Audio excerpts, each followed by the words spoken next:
Hello, my loves, and welcome to this episode of Soul, Strategy, and Sovereignty, the place for awakened business owners scaling to seven figures and beyond, not just with their soul, but through energy first strategy and absolutely savage sovereignty. Today, I'm so excited that we have Gina on. She's an absolute fucking dance icon. And I'm like always so inspired by her and impressed by her and like honored to have her on the show today. Not just a dance icon, but has transmuted and transformed her whole life, shifting into more of this spiritual aspect of guiding women deeper into themselves back through levels of their ancestral coding and just awakening things inside of them that they never knew existed. It's so fucking powerful. She's getting ready to take a whole bunch of women on a tour through Egypt later this year. Everything about her is absolutely epic and iconic. So, go ahead, Gina, if you also want to tell us a little bit more about yourself and kind of how you made this journey from dance icon through to what you do now. Ooh, well, thank you for that intro. I love everything you said, and I just appreciate the reflection. I'm super happy to be here. I also want to name this just because it's in my awareness that it's not just women that are journeying with me to Egypt this year. It's Oh, also open to all genders this time, which feels like such a beautiful sort of like full circle moment. And we can maybe get into some of that later in the episode. Because, there's something so potent and so powerful about this like season of integrating like all aspects within ourselves. And it just so happens that I work mostly with women for a number of reasons. And yet, we all have this internal masculine, feminine principle and functionality within us. So anyway, I just wanted to name that because I might have forgotten at some point to clarify that. But okay, how did I get where I am now? I will try my best to keep this concise to the bullet points. But I suppose what I want to say, the short answer is that I have been doing what I do now my entire life. It has just taken a different form, like the avenue or the modality with which I offer my gifts has just shifted and molded itself throughout the years and throughout the seasons. And, even when I was predominantly dancing and choreographing and teaching, I was literally doing exactly what I do now with women in business, which is, like you said, helping support people and getting so deeply immersed in themselves and their magic and their medicine and their like true divine coding that it becomes this sort of like, I want to say like a molecule, like a molecular expansion outward, And it really for me has been like a lifelong journey. I am a Reiki master now, which is like a very foundational aspect of the work I do. I'm almost never like doing just Reiki. It's like Reiki plus a million other modalities. But when I was a little girl, we moved in next door to a woman who was a Reiki practitioner. And so when I was about 6 years old, my neighbor started teaching me Reiki. And so I was introduced at a very, very young age into this beautiful, powerful, healing, energetic modality. And I just saw and felt and witnessed so much in that season of my life, in my like developmental years, that it sort of imprinted upon me this magic, this like belief in the unseen. And I've carried that with me since forever. But, with my dancing, so one thing I know to be true about myself, and it's like kind of all over my human design, and one of my friends, before I learned to read the Akashic records, I remember her specifically reading my records and saying, you have this thing about you. Your soul is like a masterful soul, but as soon as you sort of master something in this lifetime, you will like just because you'll sort of like collapse that and jump into the next thing. It's like from, like, she called it like from peak to peak, which is so funny because in my life I've had a lot of fucking valleys. But it got to a point in my dance career where it was just sort of like, not that I did everything you could possibly do as a dancer. That's not true. Obviously, there's plenty more I could have done, but it was like every dream I had within that reality had come true. And I was starting to feel like a pressure on me. It was like I was starting to expand outside of the container that that industry or that identity had me inside. And I was like trying, like I remember distinctly, I was studying Reiki and I was like trying to bring some of those tools into these like dance conventions I was teaching at all over the world. And some of it was really beautiful and seamless and successful. It just felt like I didn't fit anymore. And it was just very obvious, like you are being called to something completely different. And if I'm being really honest, I sort of fought it because I have such a deep love and passion for dance, it became like my whole identity, like, and I had to have this sort of journey of who is Gina if she's not this sort of like world renowned, spicy, wild dancer, choreographer who everyone expects to show up a certain way.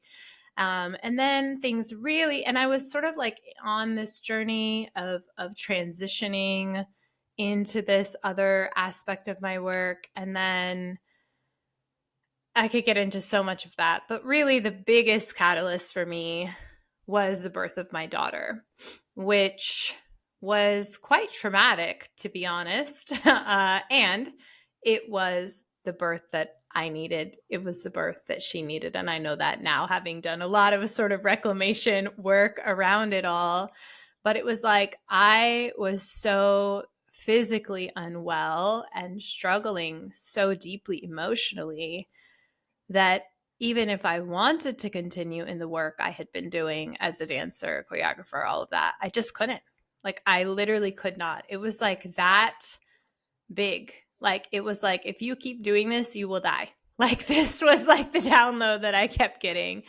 And so, it really carried me into that transition. I mean, I could tell you so much more. There was like almost like a near death experience for me, sort of toward the tail end of my dancer into spiritual mentor journey, but that story I have told many times. So I'll just keep it with what came out now. Yeah, for sure. So it's interesting because I did not know that you actually kind of started this more spiritual aspect of your journey younger in life and then came to dance, which is obviously more of like a physical element that lives more in the third dimension, right? And then it's like you circled back. So it's almost like you kind of came back to your factory settings in a way.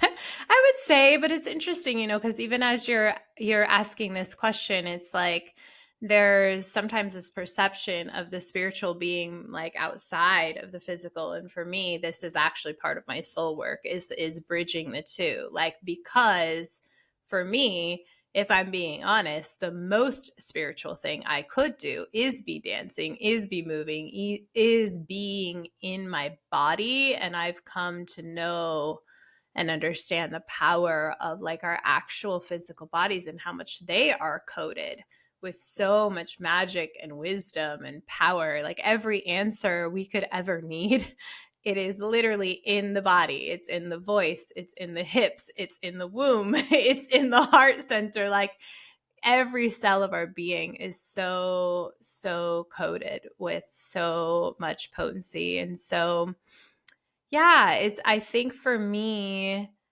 it was just that I had started to go sort of somewhat on a path. It's funny, before we hit record, we were talking about this whole like concept of like destiny swapping and demons and darkness and whatever.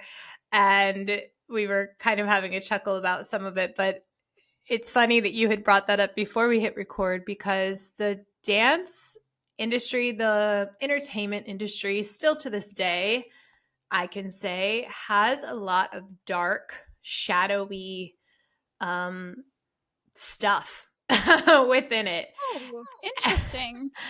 Yes. And I believe it's shifting, but it's sneaky and seedy. And there's a lot of sort of, I don't know, I might call them forces that want to take beings who have a lot of light and life force and energy and sort of use those beings and their transmission and their gifts to, it's like there's a lot of inversions. And I feel like I didn't go fully down that path, but it got to a point where I started to feel like, oh shit, there's like something else that's trying to pull me on this track. And it felt like I was on almost like a pop star track or whatever. I started recording music. And not that if I did ultimately become a pop star, it would have been dark and shadowy and bad. I'm not saying that, but it just felt like something was pulling me out of me.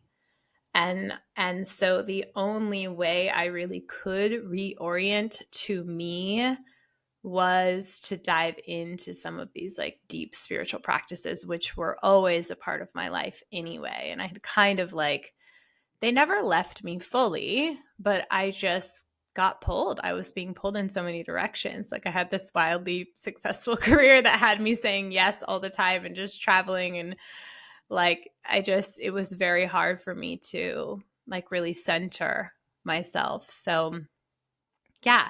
I don't know if that answered your question directly, but Yeah, I think so. And a couple of thoughts like kind of came to my mind while you were saying that.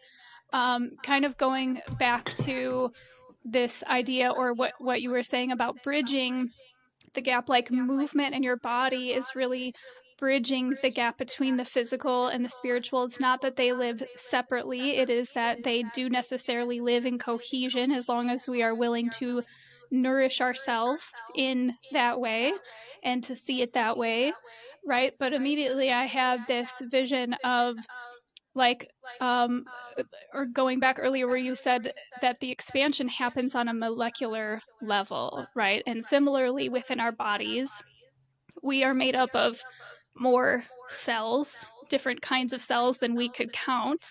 And yet, science still cannot explain what exists in the space between what we know exists, right? The protons, the neutrons, the electrons, all that sciencey shit. Like, the science still can't explain what exists in like the empty space. And I would be the first person to argue that like that's where our soul lives. Like it lives mm, inside of it all of those spaces that we haven't yet been able to necessarily identify or give credit to.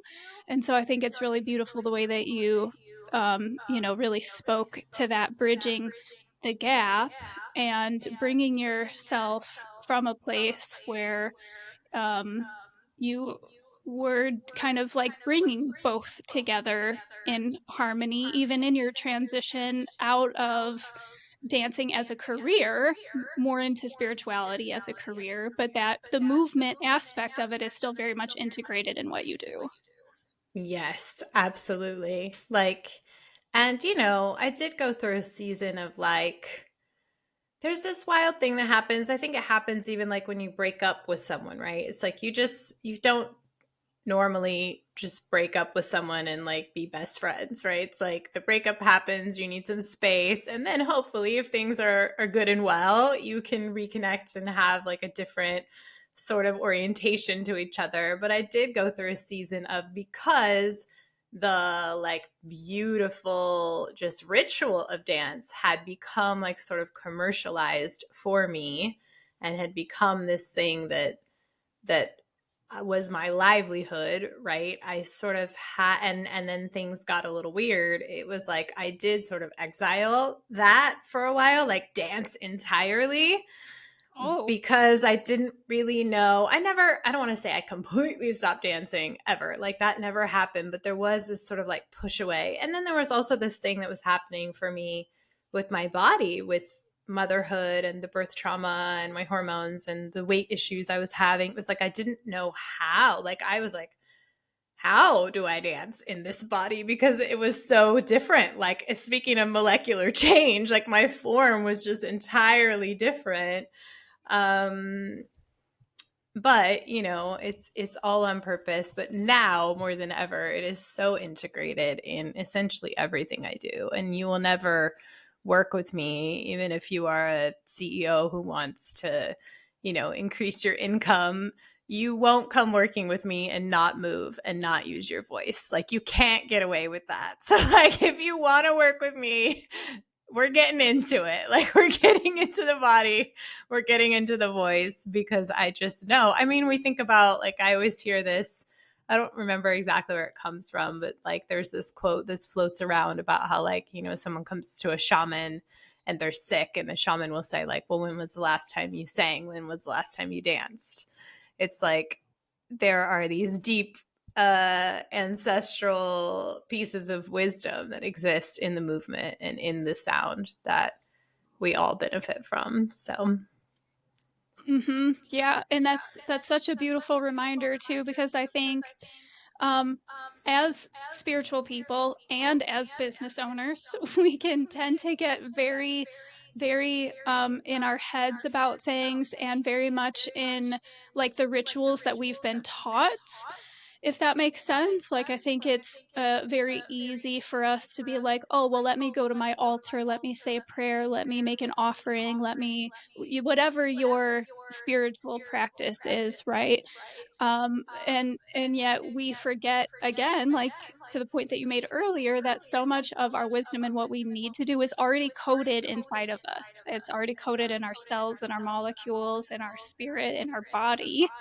And so what I hear you saying is part of the main reason why you continue to integrate voice and movement into all of the ways that you guide your clients is to keep a sustainability of that remembrance, a mhm. sustainability of like you are actually the power source. Absolutely. Yeah. As you were saying it, I was just hearing, it's like, it's to keep you alive. Like, truly. I had this conversation with one of my clients a couple days ago. And this may sound jarring for some people to hear, but it's like, there is this polarity that exists in this life where moment to moment, you are either living or you're dying. Like, it is that simple. And I don't tend to make one better or worse necessarily, right? Because we could totally get into the beauty and the potency of death cycles and the medicine of death and release and letting go and all of that. But to me, it's just that simple. Like, if you're not moving, if you're not expressing yourself, whatever that is for you, you are not living. It really is that simple. Like, there is a decay that comes when people are not expressed, period. And expression might look different for everybody, like, no two people are going to express through the body the same. But it's just, to me, it's like as important as drinking water. Like, it just is like it is like a seed of life that we've got to keep watering and nurturing. Otherwise, the likelihood of any kind of expansion, which I believe we're all here to do, like, what soul comes to volunteer to be on this planet to just like not evolve at all, like, I don't buy that. I don't buy, like, you'll hear people say, well, that's just their path, like, there's whatever. And I'm like, I don't know about that. I just genuinely believe everybody comes in for some type of evolution. Mhm. Yeah, absolutely. And for some type of expression, Yeah. right? Like something is desiring to be expressed through you in a way that you only could in this human form. You would not be able to express the same way if you came in puppy form or monkey form or insect form or bird form, right? Like, you came in this form not just to evolve, but to express in these very unique ways and to show your evolution as you live your life over time. And as you were talking, I was like very much getting this kind of visual of what I notice at the end of a lot of people's life cycles is that expression is often like the very last thing to go, but it is almost always preceded by um, people who are no longer around them, right? Like they are no longer expressing, I think, in large part because as a lot of people get older, they are no longer surrounded by the people who are interested in receiving their expression. Mm. And so it's like, so then they kind of start letting go of any desire to express. And maybe there's like an energetic, I don't want to say prerequisite, but like an energetic preset to that as to what starts the decline of the mind and the depression and the dementia and then like the like you said, the loss of life, literal life at that point. Mm. Yeah, I hadn't really even thought of that, but I can see how that can happen, you know. It's a really like a big, what do I want to say, a big observation that you have had. And it's a reminder also, you know, and I could do better at this, that I feel like in our culture, we are not honoring enough of elders and not really giving them the opportunity to express. Like, it's not commonplace to go to the elders and ask for their wisdom and ask for their advice and ask to hear their story and ask to hear, you know, their transmission. Like, we just don't do that enough, I think, in this culture. So that just Hmm. like reminded me to be doing that in my own life.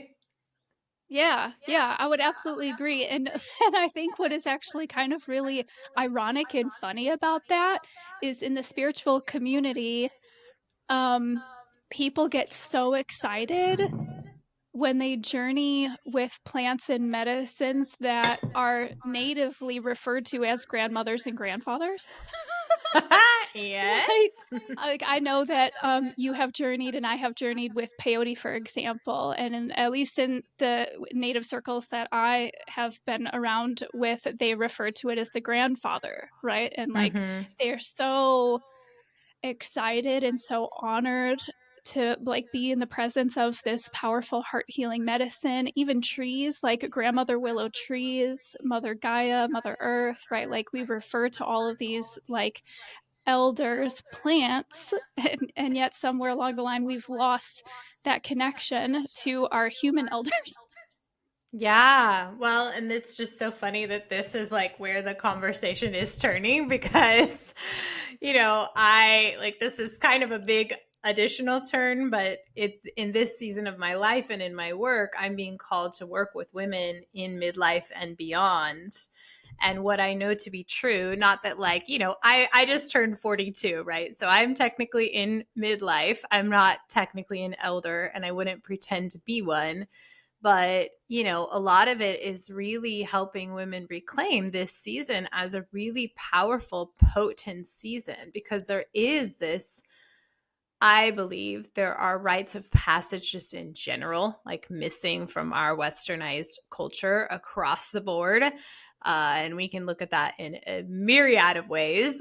And this particular one, this sort of like midlife, I call it now the midlife awakening, you know, which often looks like a crisis, but is it really? Because it's a rebirth. It's like we women are getting lost in this transition a lot. And it is very problematic because this is actually a time where a woman is, you know, especially if we're talking about like perimenopause, menopause, you move into the season where you're not biologically sort of in that impulse to procreate, right? Like if you're menopausal, you cannot bear children anymore. And it really clicks in this deeper, these bigger boundaries and this like deeper connection to self because there's not sort of these other energetics like pulling at you. And I'm still, you know, I still bleed. And so I'm not like fully in that transition. I've certainly kind of begun to walk that path. But anyway, it's just blowing my mind because I'm living it, knowing how powerful women actually become in this season and how much is getting lost because we don't have a culture that actually honors and respects elders, their expression, their wisdom. Um, yeah, and so it's just seemingly like a, I don't want to call it a full circle moment, but I'm just chuckling at the fact that we didn't even like plan to go into this midlife thing, but we started talking about elders and it all kind of flows together. Uh-huh. Yeah, we didn't plan this episode out at all. Like, for those who are listening and watching, we're both generators in human design, and so we decided the best way to approach this was simply to just start talking and allow ourselves to respond to the conversation and float as is. And I'm pretty happy with how it's turning out so far. And Me yeah, too. I love that you've had this opportunity to come around to speak into more of how you are working with women in midlife. And I'm curious as to what you are finding are some of the most common powers that are being uncovered and unfolded through the women that you're working with. Ooh, the most common powers. Ooh, I love this question. It's like you're bringing me joy. I mean, I think I touched on it a little bit. It is this, I don't even know what to call it. It's this unwavering commitment to not giving energy to bullshit. It is Ooh. like, yeah, and it just happens. And it's so funny because it's perceived by a lot of society as like, oh, she's whatever, like moodiness or hormones or bitchiness. But no, it's just big ass boundaries. And I'm so excited to see it because I'm like, oh my God, the amount of capacity you have now for your business, for your soul work, to really bring your transmission, your calling, your gifts into the world are so expanded because you are no longer like making yourself available to just the little bullshit stuff that can come into life that seems to like really tug on the 20 somethings and the 30 somethings and maybe even like I think it around 40, at least for me, it was like 40 when I hit that birthday. It was like, oh shit, something has really changed and I have literally no space for bullshit. It's also a really powerful season where if you're willing to be bold enough and brave enough and actually just go into it, your capacity to communicate very clearly, like what is and isn't true for you and what you actually need and want, gets so refined and so clarified. Like I see it as a sort of truth. Like women 40 and beyond have this it's like the visual I'm seeing is like, you know, if the sword was being refined, you know, like in the fire or whatever, it's like a whole new fire that opens. Like, okay, everyone else is like refining their sword and sharpening their sword over here, but you hit 40 and like you get this whole other like paradigm of sharpening your sword. um you know, there's this powerful thing that happens too where you sort of become more aware of like the yes and between your position, like just in your own universe, and your relationship to the bigger picture. And so you're not just operating from either or, right? Where it's like, okay, this is all about me and my wants and my needs and my impulse, or like taking care of everybody else and the kids and the community and whatever, and I don't mean a thing. It's like there's this portal that opens where you can land like right in the center. And I find that to be so powerful because if we're really looking at like legacy work, like the soul work that leaves an imprint on this planet beyond this lifetime, you have to consider all. You know, you can't just be about like your own needs, wants, desires, but you certainly can't be doing it just for the sake of everybody else. There has to be a marriage of the two. And so, as I'm saying this, I feel like that is probably, of all of the powers, that is like the most powerful thing that I'm seeing happen. Yeah, that's awesome. So it's opening up a portal for them where they're realizing that with proper standards. I don't like the word expectations because expectations implies that there's emotional charge connected to it. So then when someone doesn't meet your expectation, you're all in a huff about it, right? But so what you're saying is like these standards, it's opening up this portal to boundaries and standards. And with the proper boundaries and standards, there becomes this all of a sudden much greater option for being able to have it all and to be at complete peace with it all. Yes, absolutely.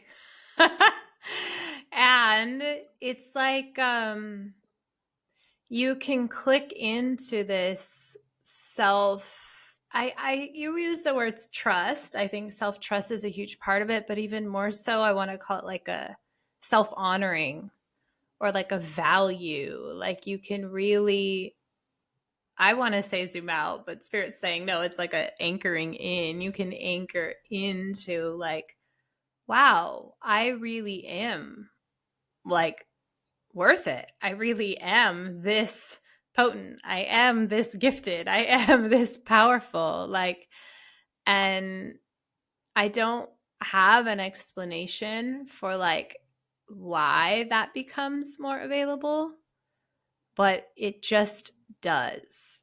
And it's been really cool for me to witness that, like in myself and in the women that I'm working with, because it really does change everything. You know, it changes the culture of whatever environment you are in. Because, like, one of my teachers says something like, the most powerful person in the room is the one with like the most I don't think they said balanced nervous system, but the most like what's the word? It's not balanced, like flexible nervous system, the most like robust nervous system, the one who can go into action or receptivity and stay centered, like, and I just see over and over again how women in this midlife and beyond really hold that key code. Like you become that person in the room if you know how to really work with this season, you know? And then when that happens, everybody in the room becomes attuned to you. Like you literally change, I keep calling it change the culture. You change the culture of your home environment, you change the culture of your work environments, you change a culture of like the dance classes that you walk into, you know? It's like, it's just really cool. Yeah, and it makes total sense because it sounds like what you're saying is when these options become available and this portal opens, essentially you are allowing old, I'm getting this visual of like crumpled up like dead leaves in the autumn. Like you're allowing all of those to fall off of your tree of life in order to step more fully into this like higher version of you. So you've essentially up leveled your frequency and therefore up leveled your presence. And so the effect that you have into the room that you walk in is no longer what it once was. It is something completely different now. Yeah, absolutely. And I think it's different for everybody. You know, like if I'm being honest, I've kind of always been somebody who's walked in a room and shifted the room. And now 40 plus, 42 years in, it's that, but it's that in a more grounded way. It used to be that like I walked in a room and it was obvious and I would shift things, but it tended to be a little bit more like wild, right? And the wildness is beautiful. Like anyone who knows me knows that's still a huge part of who I am and what I bring. But it's more grounded, it's more centered, it's more like solid or like tangible, this energetic shift. And I feel like I want to add the caveat that is there's a reason why it's often referred to as a midlife crisis, because you will inevitably be at the doorstep of this rite of passage, whether you have someone to hold you through it or not. And you will be called into such big shifts and refinement And you will start to notice that there are things that worked for you for decades, even, that don't work anymore. And you will be asked to be so honest with yourself and with the people around you. And that is not always an easy task. Like there is a death portal that you must walk through to come out the other side, kind of as the phoenix risen or rebirth. And again, it's going to look different for everybody. Mine, honestly, my midlife awakening was fucking crazy. Like insane. I haven't even talked about most of it publicly for many reasons. One, just to sort of protect some of the beings that are involved in the story, the unraveling of the story. But oh, it was nuts. We'll just say it that way. And yet here I am. Here we are, full blown on the other side. Yes.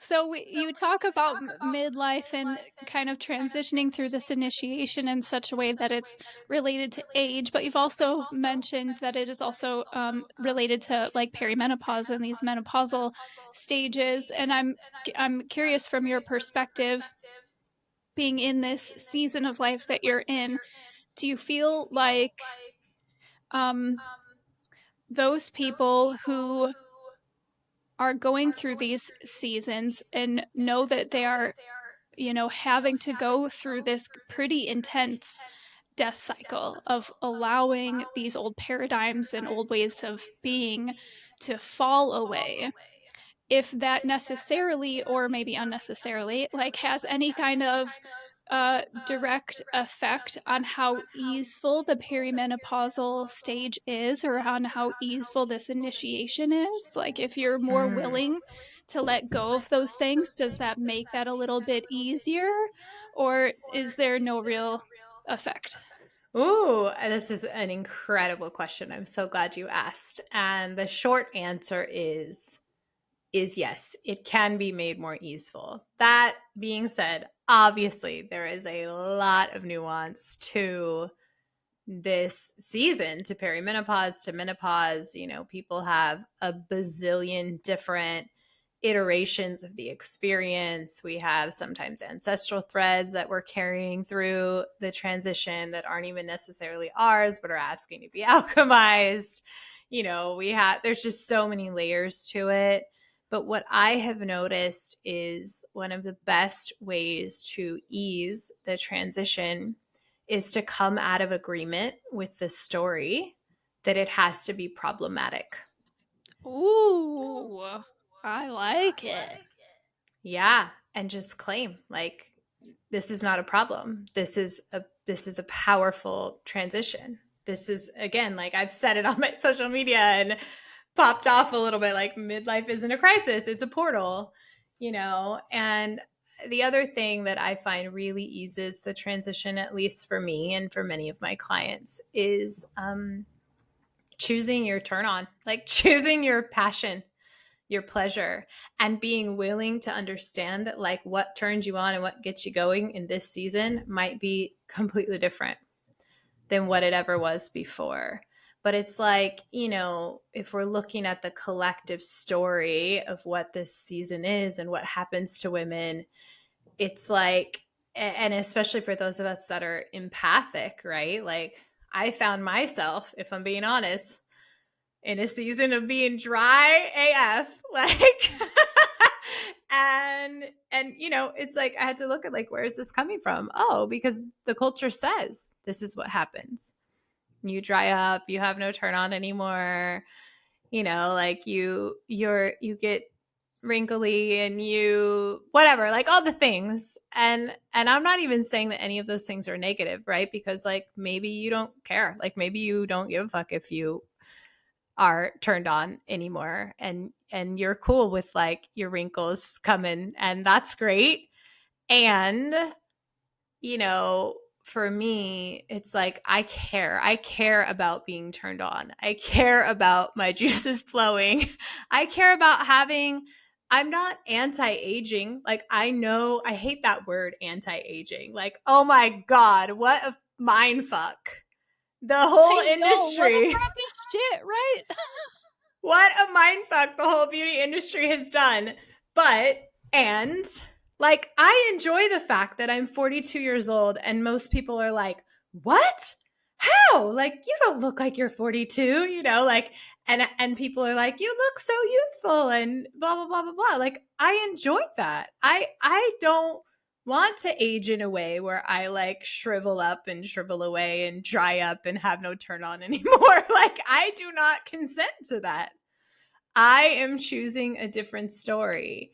And I know that there are so many women out there who want to choose a different story. And it is important because our turn on, our sexuality, our vitality, our life force lives in the same arena as our creativity, as our ability to, birth new ideas and creations and offerings out into the world. And so to me, it's like, how could I be in my full soul work, in my legacy era, which is what I'm calling it, and be okay with just surrendering to the fact that, like, oh, you're getting older and you're not turned on anymore. Like, no.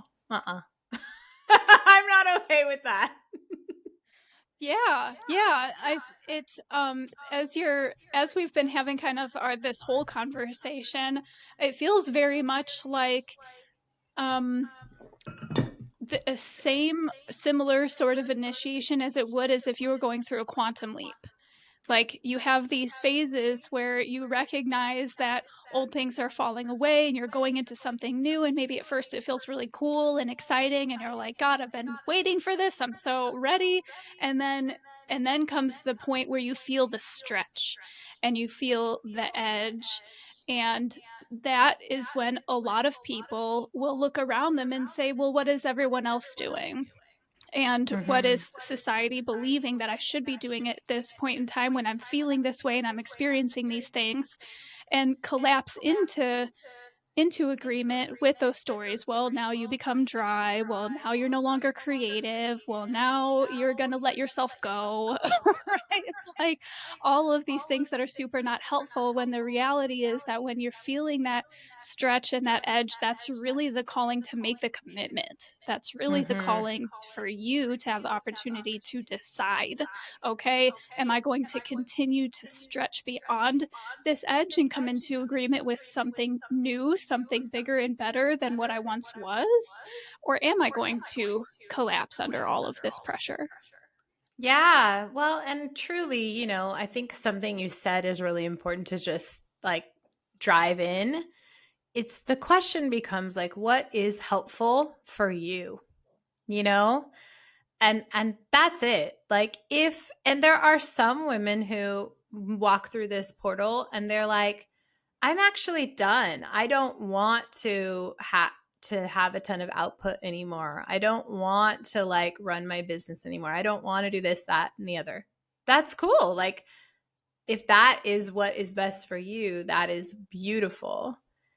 And sometimes that is the true, like, that is the truth. That is the soul impulse. You walk through this portal and you're like, I've done my shit. I've left my legacy and I am going to retire and be on the beach and drink coconuts and whatever. And that's totally incredible. And what I have seen happening a lot is that women are convincing themselves that they're walking through this season and they're like, they don't have the same capacity, or their capacity is different, or they don't have the same impulses. And instead of looking at, okay, like, what's really here for me? How do I want to operate moving forward? Instead, they're just like surrendering and giving up.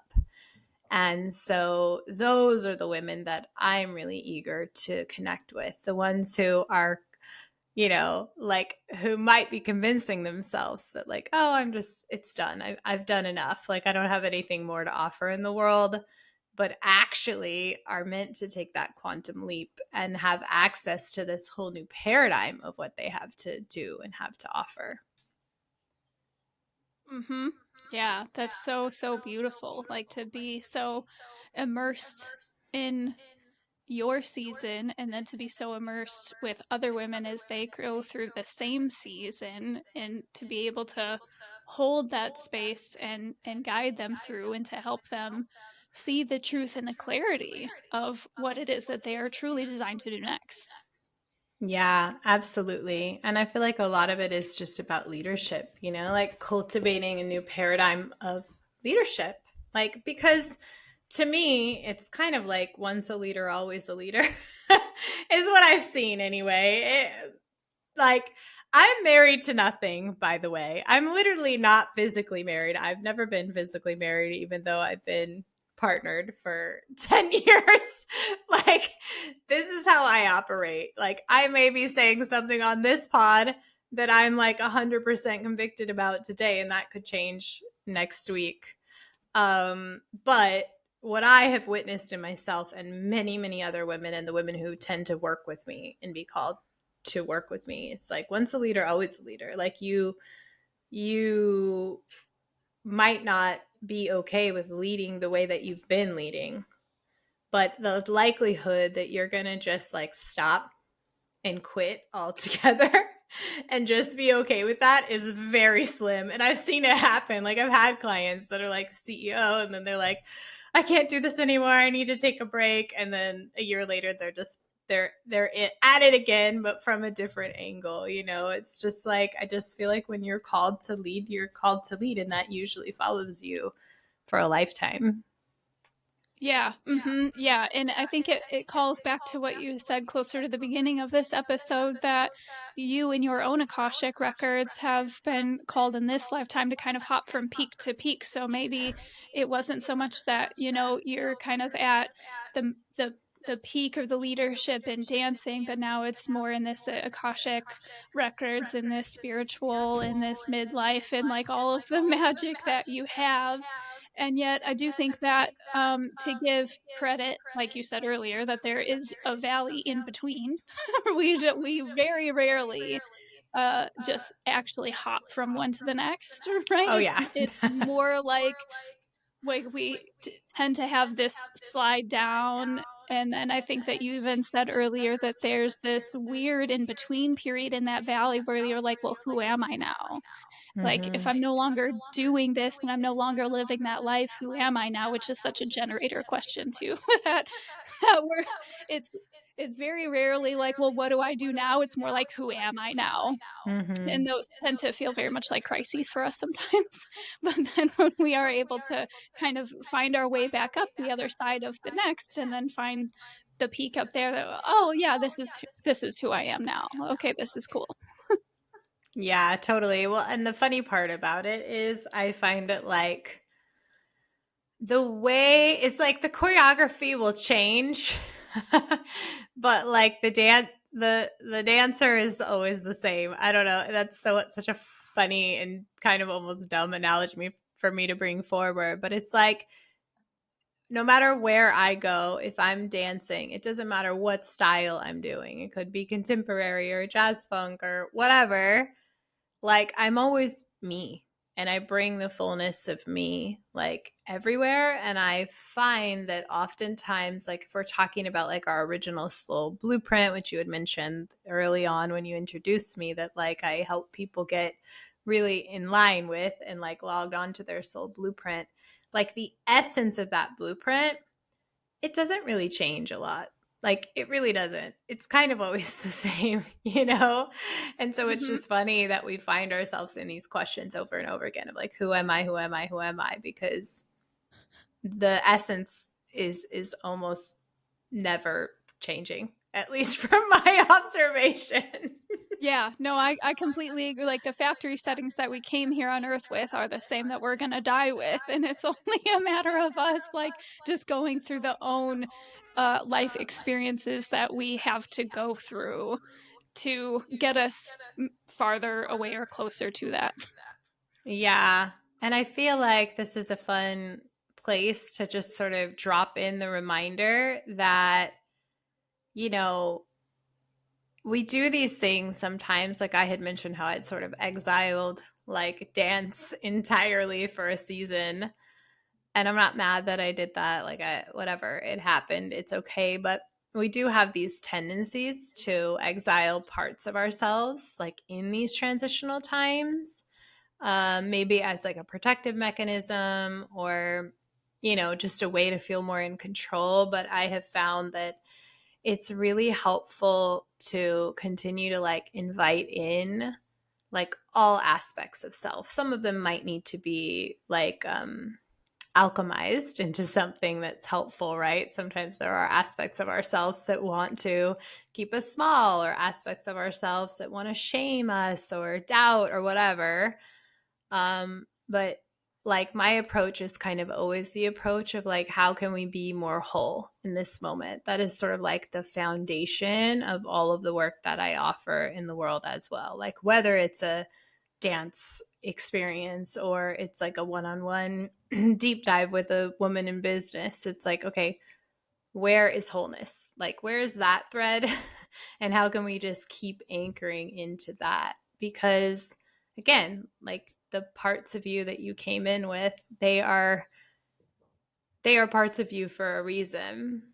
And to just kind of continue, like I feel like in the transitions especially, to just keep feeling into like, okay, I might not feel like me and that's okay, but like what's my essence, and how can I just like allow that to just carry me forward, like through the portal, through the dark night of the soul, through the midlife crisis, through the dip before the quantum leap.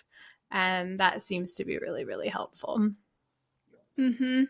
Yeah, yeah, and I think that having movement, whether it's like a regular practice of movement of like going getting on the treadmill or dance or whatever it is, I think it is also important because as we're talking about this, I'm remembering in my own right that our ability to find playfulness and comfort and creativity all lives within the sacral chakra. It all lives within our womb space, and so does identity, which I think is like the big um thing, I don't know what else to call it. It's the it's the big thing that people often miss, that right, that like they have probably some awareness that when they move their body they're able to get more out of their head. It naturally opens up their channels for creativity and problem solving.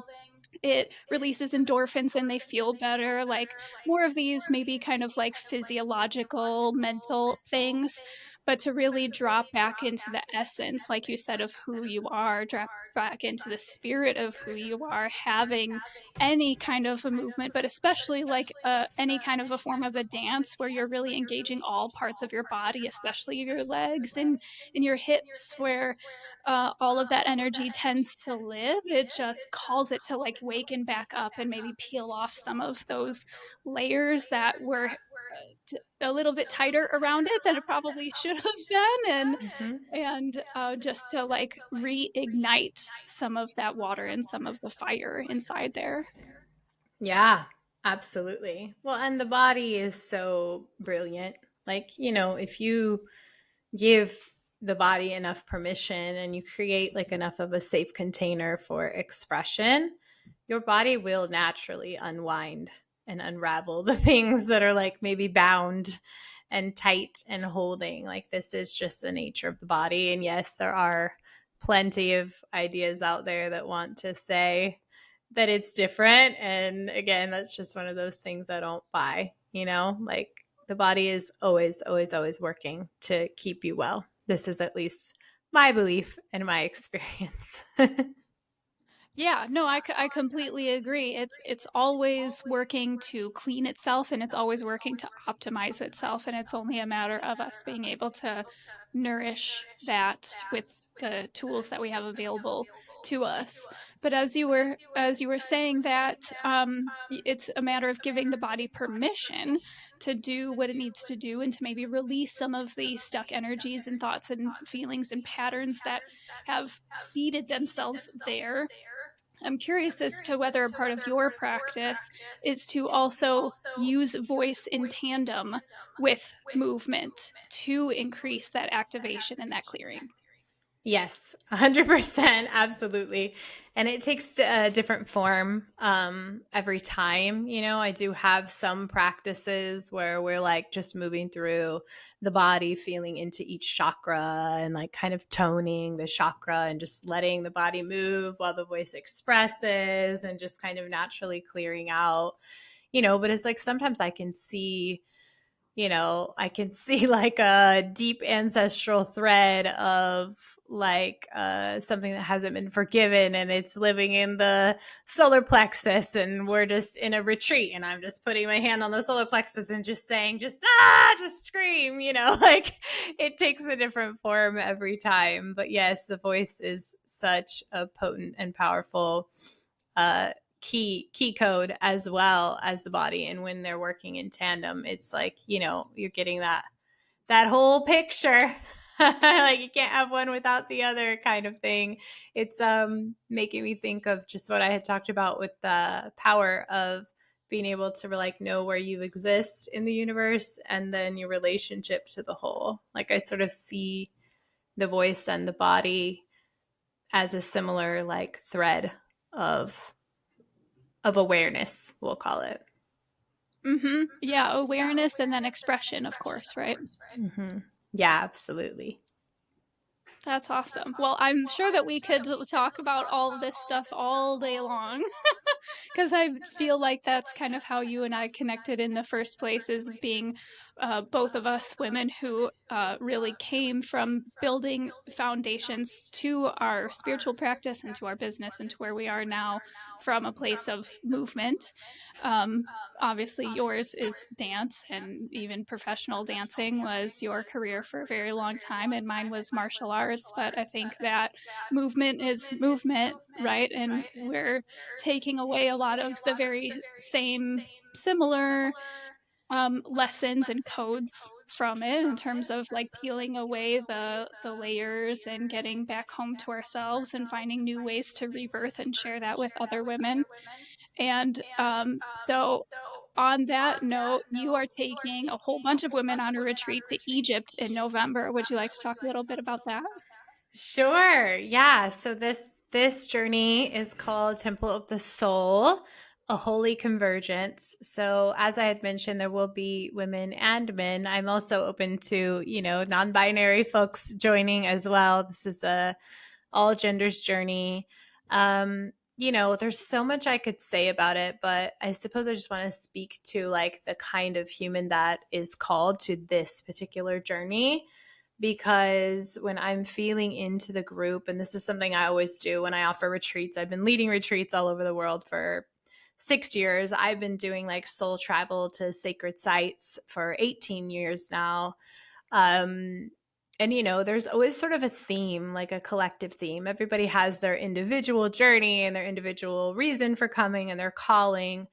But this one is really like, it's a little bit tricky even for me to describe verbally because it's so coded. It's like this dance of meeting the sites and their wisdom and their coding and their activation and letting it like move through you to bring this transmission, this ancient wisdom, these like original templates of power and potency like through your body outward, which will happen. It happens like obviously we all have access to these things whether we're going to a sacred site or not.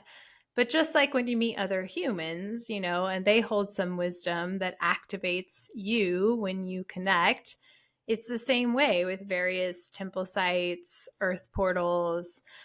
So it's about like receiving this coding and this activation, but going like deep, deep, deep into the deepest like foundational layers. Because what I know to be true also is that there have been some inversions of the original coding, of the original like sort of power source that exists in these temples, where there's been some like misuse of the technology.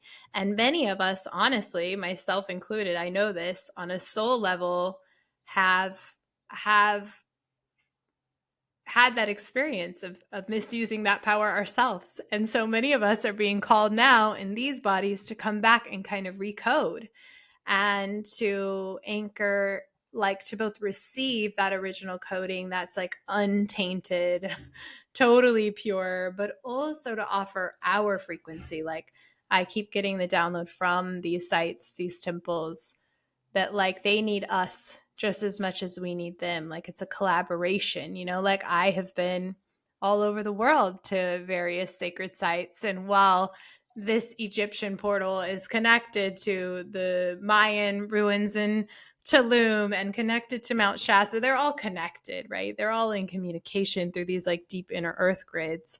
There's something about us humans as like these unique embodiments of these various notes of frequency in the collective, like harmonic field, us coming there to the site, coming together to really offer like our potency, our devotion, our love, to just kind of help to add energy to the site. So I see it as these like sort of spirals that exist. I'm like, I'm going to talk about the people, and then I'm talking about the site. But people who are called to this journey with me, you know it. You know it. I feel like that's all I need to say. I could go on and on and on, but if you know it, you know it. You know it in your womb. You know it in your heart. You feel that yes energy, that impulse that just moves you forward. This is not really a place for like sort of the newbie, the newbie on the spiritual journey, and maybe like sometimes you're new, but you still have this internal knowing and you'll figure it out. But this is more a journey for people who, have like walked the walk, have been doing the work, have been kind of on this path for a long time. And we will start at the Great Pyramid. So with private access to the Sphinx and the King's Chamber, which the King's Chamber, there's been all this like research done on the frequency field of the King's Chamber. It's sort of one of those sites that's like, it's a portal. They're all a portal, but this one is like a very well-known portal. And it is said that like what you ask for in the King's Chamber comes to you, like a intergalactic wishing well. And then we will hop on a plane to Luxor, where we will start our temple visits, but we'll board a ship, a dahabea, that's how you say it, and we will cruise along the Nile River, visiting all the temple sites along the way. It's a 9-day journey. It's a lot of movement.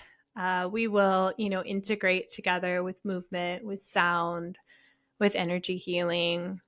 And it's going to be really potent. And I've got some space. I've got some spaces left. So if it's calling to you, come on over. It sounds like some very, very powerful work. And will you be doing some of your Akashic work there as well?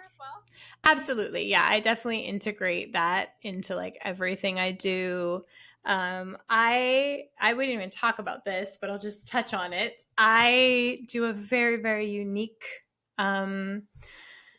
practice of singing the Akashic records. It's known Ooh.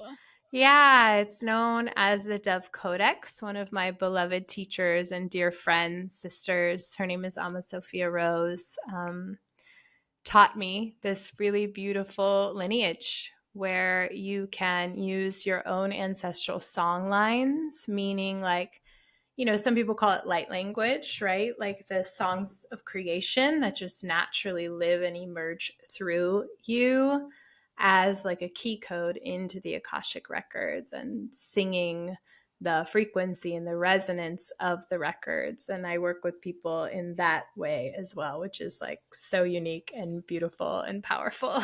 So we will definitely be doing some of that along the way. That's awesome. Wow. So cool. So you carry many codes within you that are like all kind of centered around um kind of what we've been saying this whole time, like really bringing people back kind of like to their factory settings. Yeah. And they're like expression codes, like not just coming back to your factory settings, but knowing how to like express them through your body in like the most sort of effective and centered ways, because there's this, I know we need to wrap it up soon, but I just feel like I want to say this as well, because there's a lot of like ideologies and beliefs that float around about like this spiritual journey and empathy and being powerful and like your ascension or whatever that has people believe that like there's just, I guess I want to say it this way. There can be like a disconnect. Like, oh, I'm so ascended that I'm losing my mind.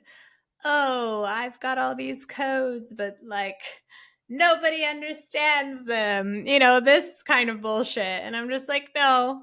Like if you have it for a reason and you actually are meant to utilize it here in this body on this planet to be effective and to make your dreams come true and to move the needle forward within the collective towards something more beautiful, more harmonious, more alive, more free. Like people have got to get over their own bullshit about spirituality and ascension being problematic. Like, no, babe.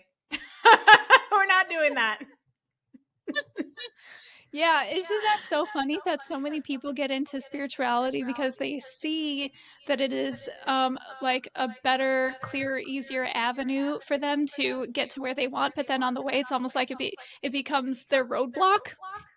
Yeah, it's really, really wild. Like, Like what I see it. happened? Yeah, I see it happen all the time. But that's why, again, the embodiment piece is so important because, yeah, you're not going to be effective. You are going to be a fucking mess if you're just living in, like, I can go to the seventh dimension right now, but if I'm just living there all the time, like, what am I even doing? Like, we've got to learn to be practical with our spiritual awareness and gifts. Yeah, right. There has to exist a balance between like I know what exists and I also know how to integrate it into my own body, into my own experiences, into my own life. Yes, 100%. Well, this has been such a really cool and expansive conversation, and I really appreciate you taking the time and energy to share with us today. For those people who are interested, where can they go find you and connect with you?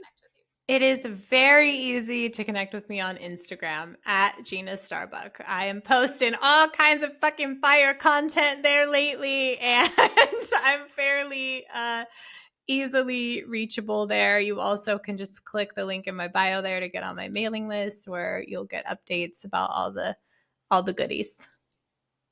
Nice. And you when we were prepping for this episode, you did talk to me about a freebie.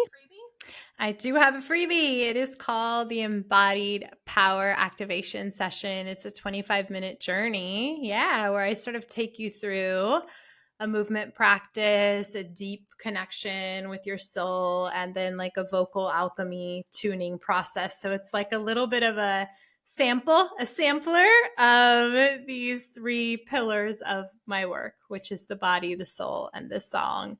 And it's super potent. You can revisit it over and over again. Every time you do the journey, you'll get new awareness, new information, like deeper alignment. And it's super yummy. So I think you're going to put that link in the show notes too, right? I will. Yep. So this 25-minute activation, this is a live thing. It is a recording. So, Oh, okay. yeah, exactly. So you just put your email in and you will get the recording sent straight to your inbox. Okay, awesome. That sounds good. Well, thank you so much for sharing. Were there any other last points you wanted to make sure we touched on? I think that's it. Thank you so much for having me. This was super yummy. Yeah, so good, so juicy, and I can't wait to share it with everyone. Thank you so much for being here, Gina. Thank you. I appreciate you. We'll see you soon. All right.